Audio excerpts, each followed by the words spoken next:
the dreaded Dunes tournament. I'm in Monday's practice round of the rookie division. Let's go to hole number 5.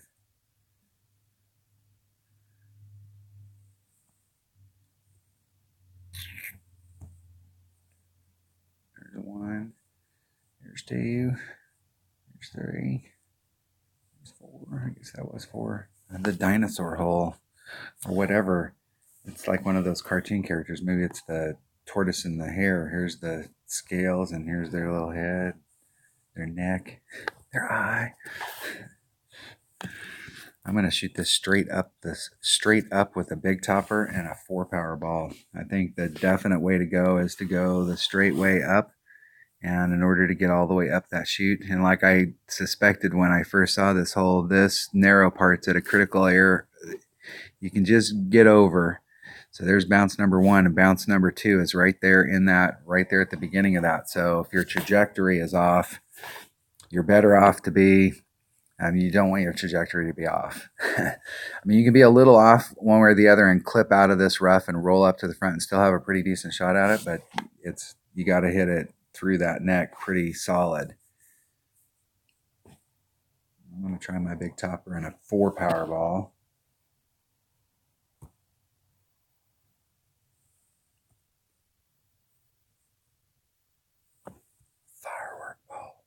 Fireworks. And I'm going to take a big topper. And all things being even, those should be the only things I need.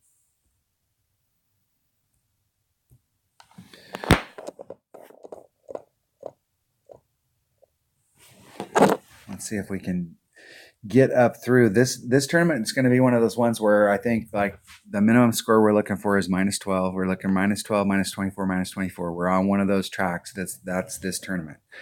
So there's a couple of these par 4s that are relatively, I'm not going to say easy, but they're relatively possible. Like if you just everything goes right, you can get an eagle on them.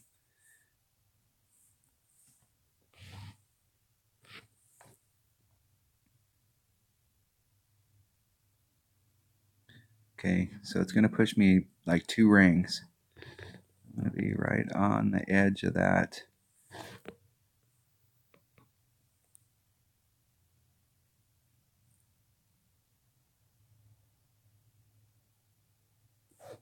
Hit it perfect.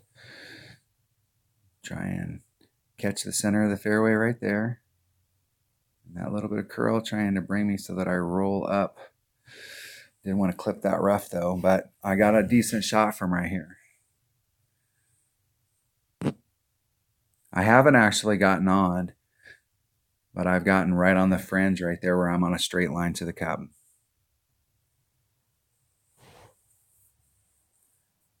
One of the things, if you play in a lot of rookie tournaments and you get in those, the one club that you want to continue to work on is that big topper. Because if you get that big topper to level 6, it's got the same accuracy as an extra mile. So it's not the most accurate club in the bag, but at 2.1, it's not a bad, you've been playing with an extra mile all this time at 2.1, so you know the deal at 2.1.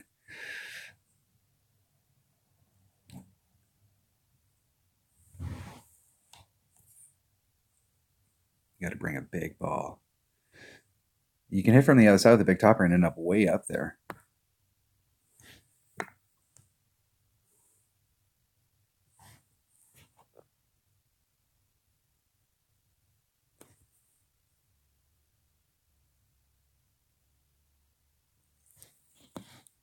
Okay, 4-4.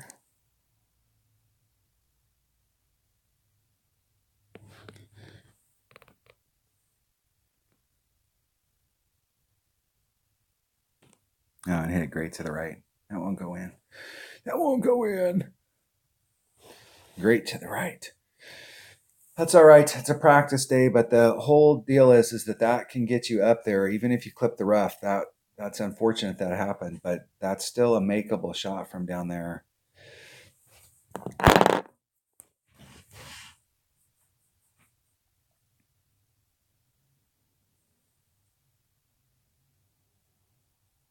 I'll have to go back and watch my opponents. I haven't come at these holes, came at them with some of these holes look like they're like that hole right there. You could start off farther out there with an extra mile. Probably wouldn't have to bring a power 4 ball, but I don't know that you can get the, like, consistency wise, getting up there. Next time I come through here, I'm gonna practice with I'll play with my practice account this afternoon, and I'm gonna bring extra mile. All these holes that I'm bringing a big topper on, I'm gonna bring an extra mile on them, so that I can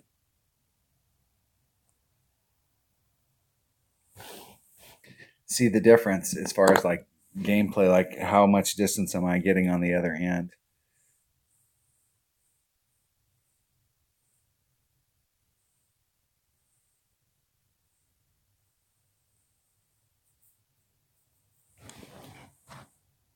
Where's that second and third bounce going?